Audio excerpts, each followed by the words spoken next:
Welcome to Two Guys on a Porch. I'm Jason. This is Bradford. As always, we have my hunting dog, Kimber, with us. Life is complicated, so we sit on the porch with a fellowship stick, a glass filled with something with the flavor of friendship, and talk about life, bourbon and cigars, and have a good time with it. Occasionally, we figure something out, but mostly we just have a great time. So come out, hang out with us on the porch. I should say the barn today because it's Tennessee spring, and it's a little rainy today, right? And so, no, Kimber, you can't have any of that stuff. That's not for you.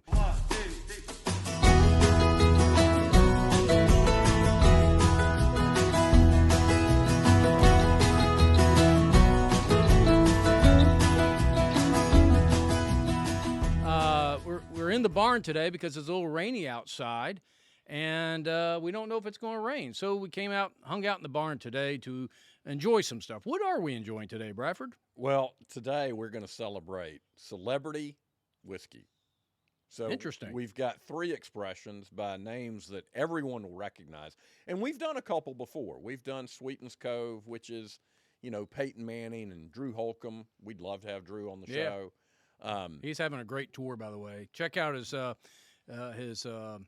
tour. That's I'm blanking on his new album's name, but good stuff. Yeah, so we've got Gypsy, Traveler, and Heaven's Door. We'll get into those a little bit. But I do want to acknowledge the fact that, to some degree, you and I are sitting here, but I feel like we've got friends joining us because we're smoking some fellowship sticks provided to us by Hedge Burt. Yeah. Longtime friend. Cheers, Hedge. Appreciate you sending this our way. Be like Hedge. Hedge comments, like, subscribe. Sends us cigars. Send us cigars, better still. We would love to hear what you think. Comment. Thank you, Hedge. Appreciate it, buddy. Yeah, these are Rocky Patel 60. Patel 60. And it was commissioned by Rocky Patel, the owner of that brand, to celebrate his birthday. So they were released in 2021. It's a Nicaraguan filler and binder. It's a Mexican Maduro from St. Andreas in Mexico. I've never had, to my knowledge, a Mexican wrapper. They were rolled, aged for 2 years, and then box pressed. And it's remarkable because typically I don't like Maduro. They usually are spicy and strong. This is like eating a chocolate bar. Yeah, there's a little spice. There's a little spice to that chocolate. But I agree with the sentiment you're saying. This is not your typical Rocky Patel. This is nice. It is nice, and our friends at the Mission Cigar and Social down in Spring Hill and soon to be in Franklin as well. That looks like it's going to open in May, where we generally procure our fellowship sticks. Made the comment. They're big Perdomo sellers. They said, you shouldn't be scared off by Maduro.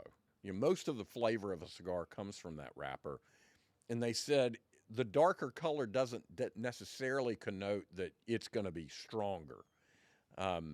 So don't be afraid of it. And I think this is a great example of a Maduro wrapper that's a very pleasant. I agree. This smoke. is great. This is not a beginner cigar. But it's not got a tart taste to it. It's a very full, woody spice to it. You use chocolate. I don't taste the sweetness in it like chocolate. I do taste a little bit of spiced oak in there. Yeah, I think that's a good word for it. And the other thing, when I put my cigar down today to let my ash rest. Rest your ashes. Yes, I'm gonna put it on a stand that was provided by another friend and longtime listener, Tom Perkins. Cheers, Tom. And he had cigar stands made from barrel rings from Uncle Nearest, which is a local distiller, minority-owned, very prominent distiller here in town, with our logo lasered onto the front. And they're just beautiful pieces of steel. That's an ingenious idea. It is ingenious. That's just, what you hate to throw something away, and what am I going to do with it? I'm not sure. Right. Well, hell, let's make a cigar stand out of it. Yeah, and he brought them to the house. Yeah. We Thank you, enjoyed Tom. them. We used them to test them out. And he said, I thought you and Jason would like those. So Yeah, very thoughtful. So we are enjoying the gifts of friends today as we enjoy each other's company on the porch or Well, in the barn. Yeah, that's what it's all about. It's about being friends on the porch. Like I said before, life is complicated, but it's better with friends on the porch. Yeah, so let's talk about these celebrity libations that we have this afternoon. And these guys are not the first to do this. This goes No. back to wineries back in the 50s and 60s. You've got Fred McMurray, the star of My Three Sons, where most would know him from. He had a winery, McMurray. You can buy that wine today. You've got Coppola, Francis Ford Coppola. And then you've seen like George Clooney and Ryan Reynolds start tequila brands and sell them for $1 billion. Yeah. But hey, we're down south, and country music big, and so most of them are bourbon drinkers. Yeah, dance with the girl that brought you. We drink bourbon here, and they saw opportunity, and moreover, the popularity of bourbon, up until lately at least, has been rising tremendously. So them or somebody else came to them and said, hey, I got an idea, and here we are. Yeah, so the first is Gypsy, which is Eric Church. He owns this, co-owns with two other guys. This is not his first foray into having his name on a whiskey or a bourbon, and though his name isn't on here.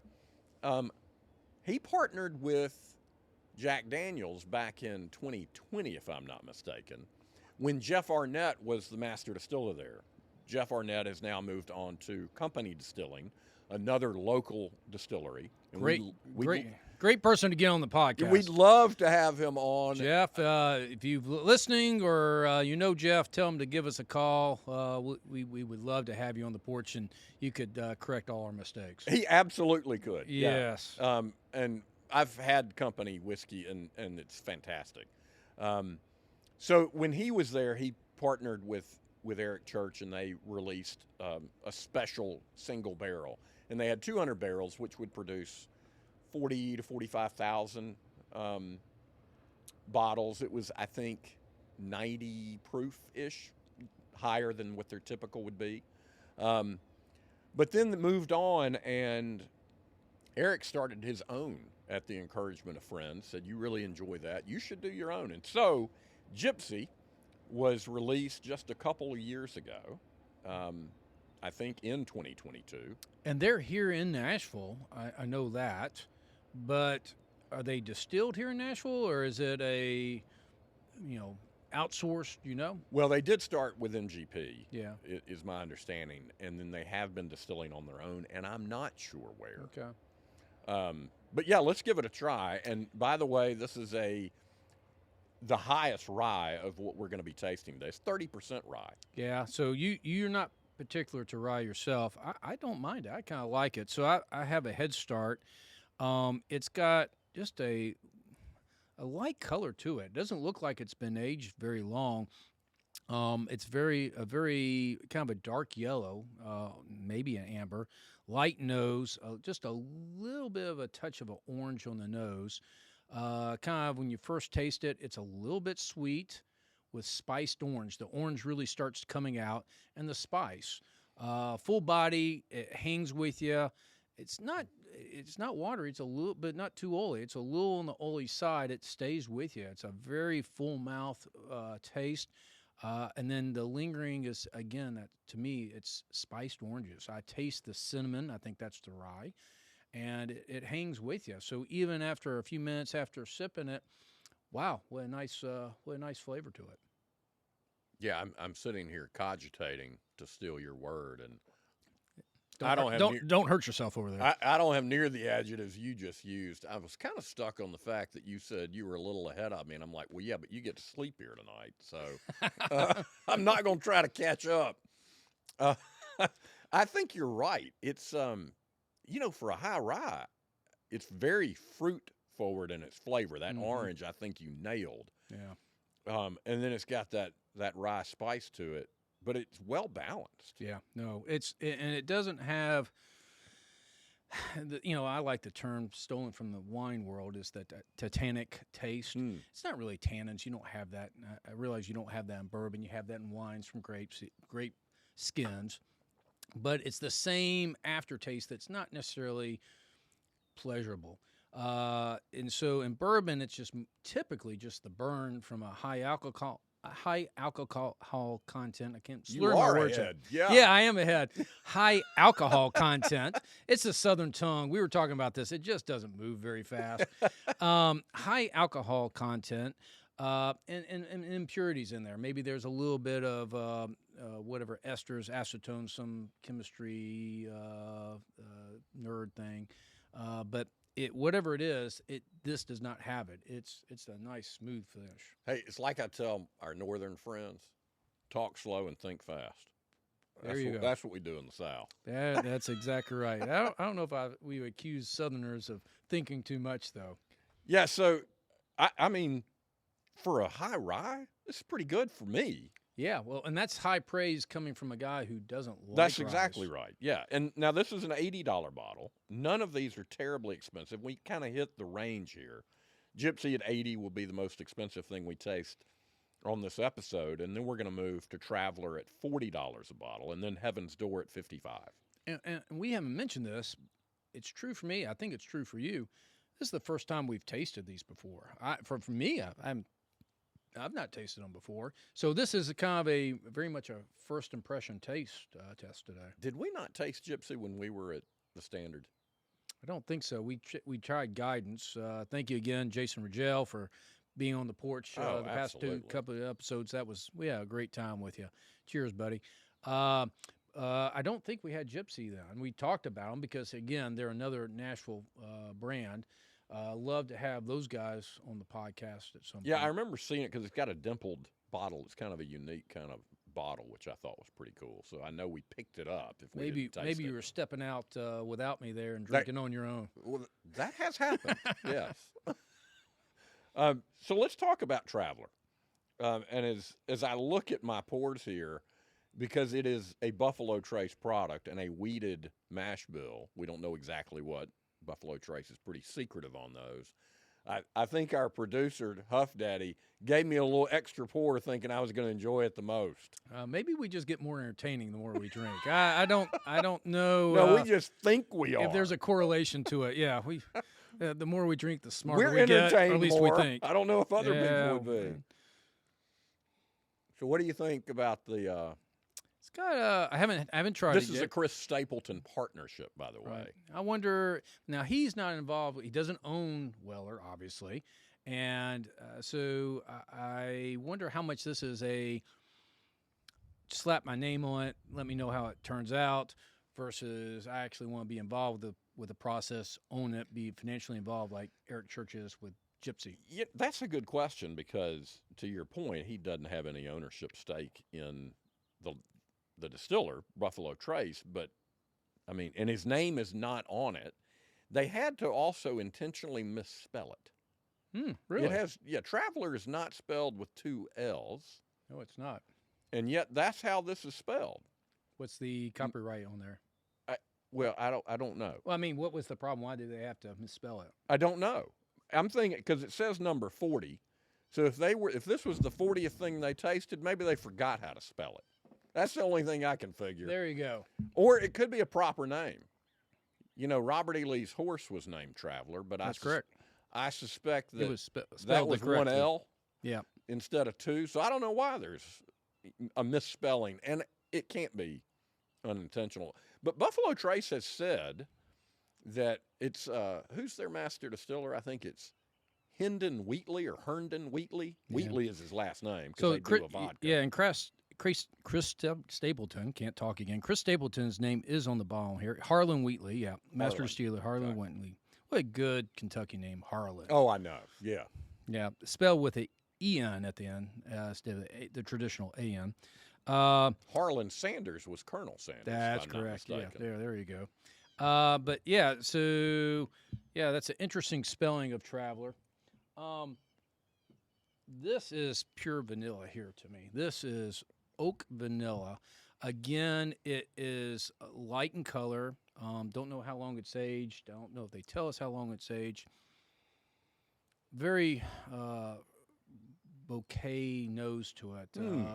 kind of flowerish roses type bouquet. It's good. Yeah, it's good. That's it. The I'm going to go with that. 2-point scale, good, bad. It's on the good side, but then you hit instantly with a mouthful of vanilla, and then the oak creeps in.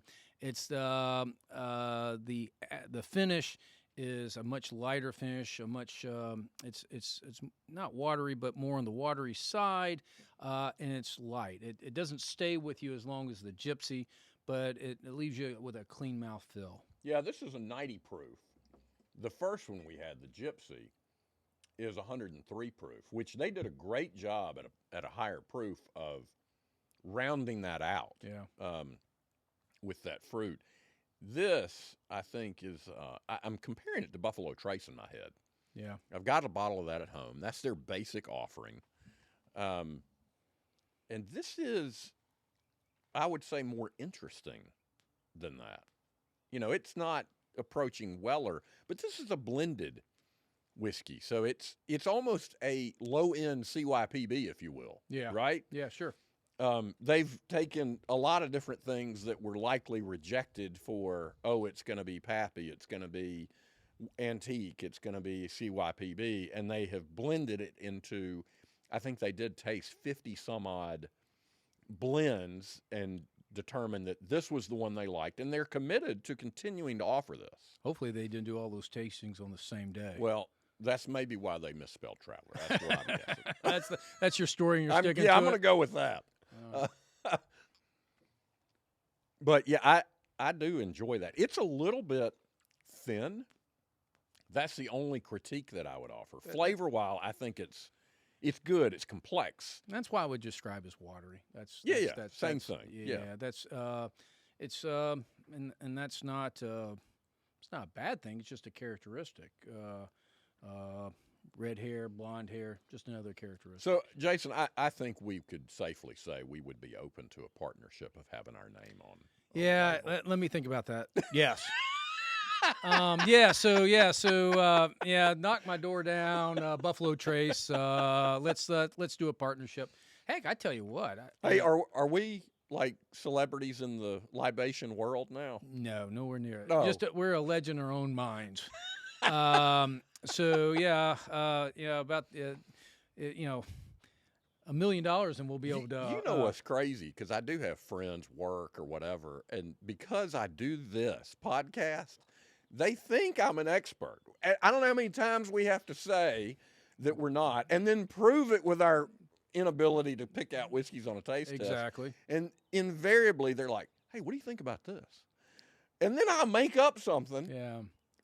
Now, because we do this, we have imbibed quite a bit of different whiskeys. Well, if experience makes you an expert, we might be getting there. That is very true. But at this point, we're just faking it until we make it. 100%. And I think I've proven that I'm probably not going to make it. I can barely. Past good, I'm a little bit lost. Well, it's all about having a good time on the porch. And remember, like, subscribe, comment, rate. Tell us we're idiots. Tell us what we missed, because this is a learning process, and we just like hanging out in the porch with you. Thank you for hanging out with us. But it's always a good time on the porch with you. You know that there was a book a few years back that said, was it Malcolm Gladwell? Yep. Who said it takes 10,000 hours of practice to become an expert. Yep. Man, I don't know how far we into practicing, but we got to keep going. That's how you get to Carnegie Hall. Practice, practice, practice. So, yeah, here we are. All right, so let's move to Heaven's Door. And this is Bob Dylan.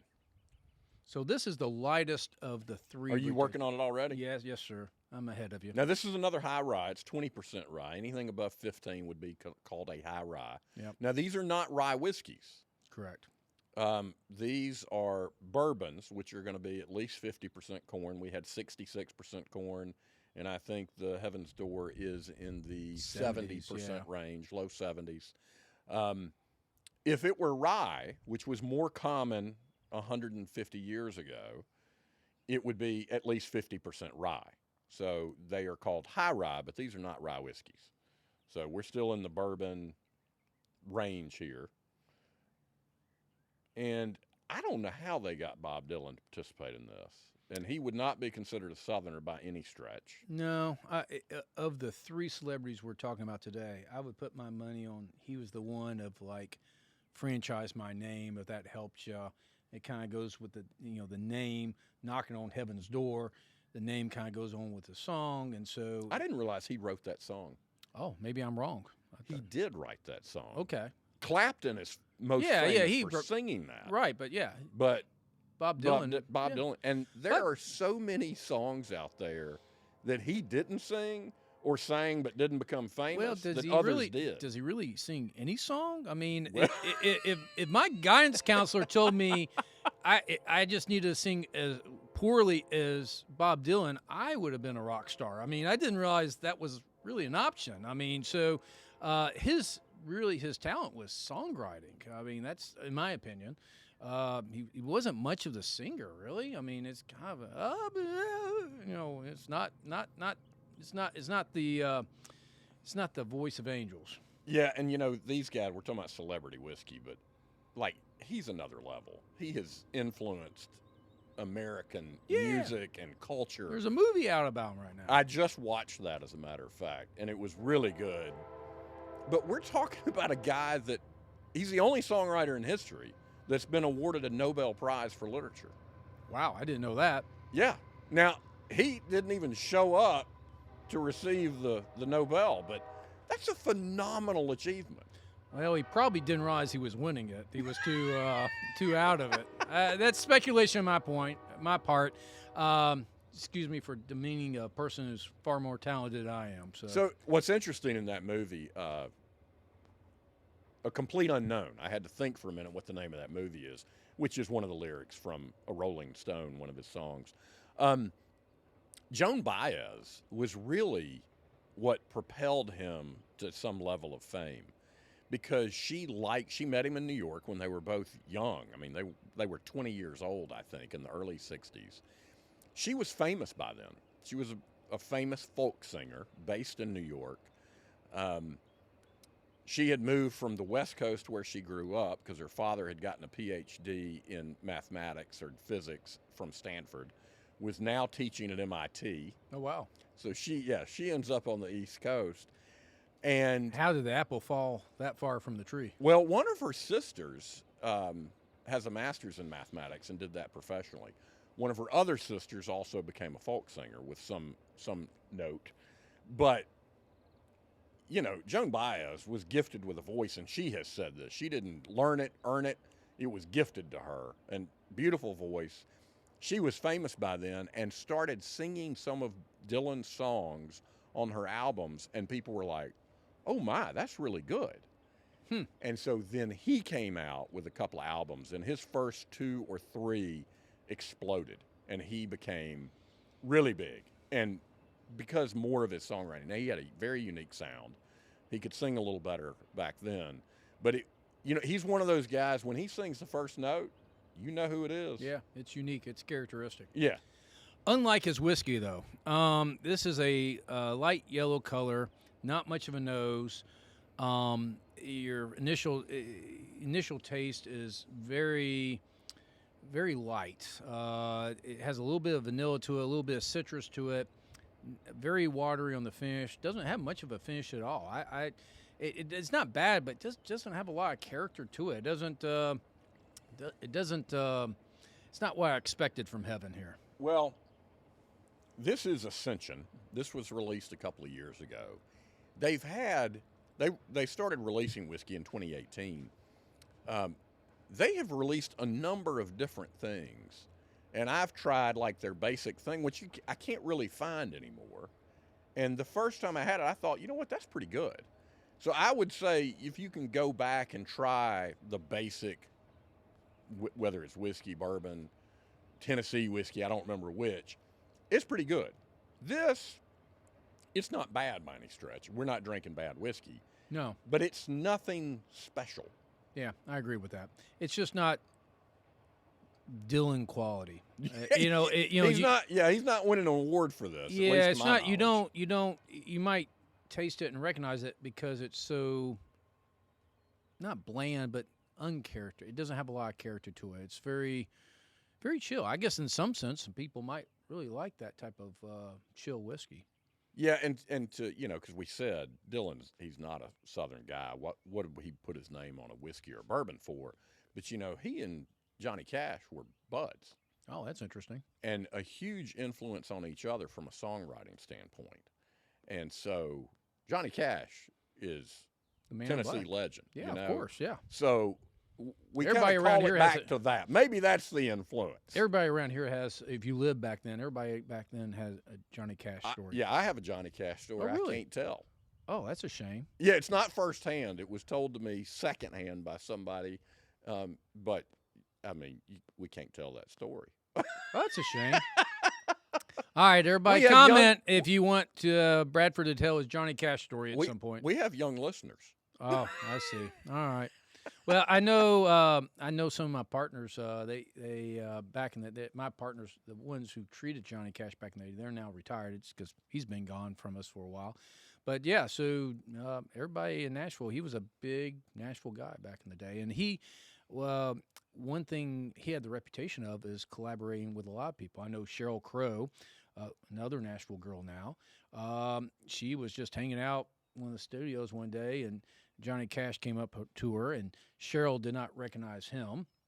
Her being a young singer. I was like, how do you not recognize Johnny Cash? I understand, but, hey, she's not necessarily, at this time, she wasn't a Nashville girl, and they were both playing against it, and Johnny was like, I play the guitar too, and I can maybe show you something, and so they strummed a little bit, and Johnny was like, well, maybe someday we could write a song together, and Cheryl was like, oh, yeah, sure, and, and it went on from there, nothing really happened. His last big hit was, I think, a Nine Inch Nails song. Oh, really? Yeah. Interesting. I was going to say Cigars, but that's not right. But anyway, it's just a heartfelt song because he couldn't really sing either. Yeah, well. But he had one of those voices. First note, you know who it is. Oh, I'm Johnny Cash. You're right. That was good, Jason. Oh, that's right. Not really. You almost had me there. Oh. So I'm back to. Of what we've tried, Traveler would be my choice. But I tell you what, surprise. What I'm most impressed by is the Gypsy. Gypsy's my favorite. It is. I like that spiced orange. It has a little bit. As I drink it more, has a little more of I can taste the barrel char there. A little bit of a smoked orange spice char. It's almost like they got a head start on an old fashioned. Yeah. You're right. Yeah, I agree with that. Now that I think about it, I taste a little bit of cherry there too. And so I wonder if that was kind of their, hey, let's try that out until we capture that orange flavor that, It's no surprise to me that you like Traveler best because of the wheat there. Yeah. It's good, but, it's nice to have a little spice to it, a little cinnamon to it. Well, and, old fashions were designed to be made with a rye. Because you've got other sweet ingredients, and so that rye helps offset that and achieve that balance in that cocktail. I'm not an old-fashioned drinker. I don't drink cocktails. I want to taste it straight. But this would be a great choice, I think, to make a cocktail with. Who would be the celebrity you would like to have a bourbon with? Oh, that's a really probably somebody like a Bob Dylan. Yeah. I mean, you get in the mind of a genius. Yeah. I mean, there's so few of those, like, people that change the world. Yeah. It would be somebody like who's living today. It would be like a McCartney. Yeah. Or before, and this is to tease a future episode, George Foreman. Ah, yeah. Rest in peace. Yeah, being a sports fan from when I was a kid, and we talked about him on a prior episode. He just passed recently. He was a hero of mine. And so we're going to talk about that on a future episode, the death of celebrities. Yeah. And in my case, when that happens, a little piece of my childhood goes with them. Yeah. But I think songs evoke those same memories and emotions, and that's really going to be part of a future episode here coming up soon. I would like to make a bourbon with Bono of U2. That would be, U2 is one of my favorite bands of all time. Yeah. I don't even know if Bono likes bourbon or even drinks for that part. And would he drink Irish whiskey? He probably does. He's probably required to. I mean, so yeah, okay. Because he's Irish. Yeah, That's why exactly. I Yeah, say that, sorry. Yeah. No, actually, I changed my answer. I would. He and the Edge. I mean, the other guys, I really respect those as well. But those two guys really, to me, really bring out U2, and so doing a Irish whiskey with those guys, wow, that'd be pretty unique. Yeah, and to answer that question, I mean, that's a great question. Who would you like to share a whiskey with, or, it's usually who would you like to have a beer with? But Bill Clinton, Oh, smart guy. maybe the greatest politician of the last 50, 100 years. I totally agree. Yeah. I mean, I disagree with a lot of his conclusions, Right. but what a good overall guy. I mean, in the sense that I love to hang with him. You're going to have a good laugh. That's right. I don't agree with him as far as life choices, politics, but that's the thing about being on the porch together. We don't have to agree to be friends. Matter of fact, I don't agree with a lot of things you or my wife or anybody else. Nobody ever agrees completely together, but the good thing is you come together. We're on friends on the porch. What don't we agree about, Jason? Rye whiskeys, right there, right to this episode right now. But Bill Clinton, I mean, Oxford scholar, smart guy, that's right. a lifetime of experiences. Yeah, very much would love to sit down, and that dude has some stories to tell. Absolutely. Well, I mean, this has been a great time, just trying out these celebrity whiskeys. I hope some of them do really well. Yeah. And hopefully we get a chance to try more in the future, and maybe get a chance to enjoy them with the celebrities whose names are associated with them. That'd be if before we get our own, Jason. So Chris Stapleton, Eric Church often come to town. Hey, give us a call. We'd love to have you out here on the porch, or the barn as it is today. Thank you, Hedge Burt. Thank you, Tom Perkins, for the cigars and the cigar holders. What a great day in the barn. Absolutely. Thank you. Join us next time. Two Guys on a Porch. Life is much better with friends, a drink, and cigar, and some Two Guys on a Porch swag. Let us know what your drink and cigar of choice is at TwoGuysOnAPorch.com, and you'll be entered into a drawing to get some Two Guys on a Porch swag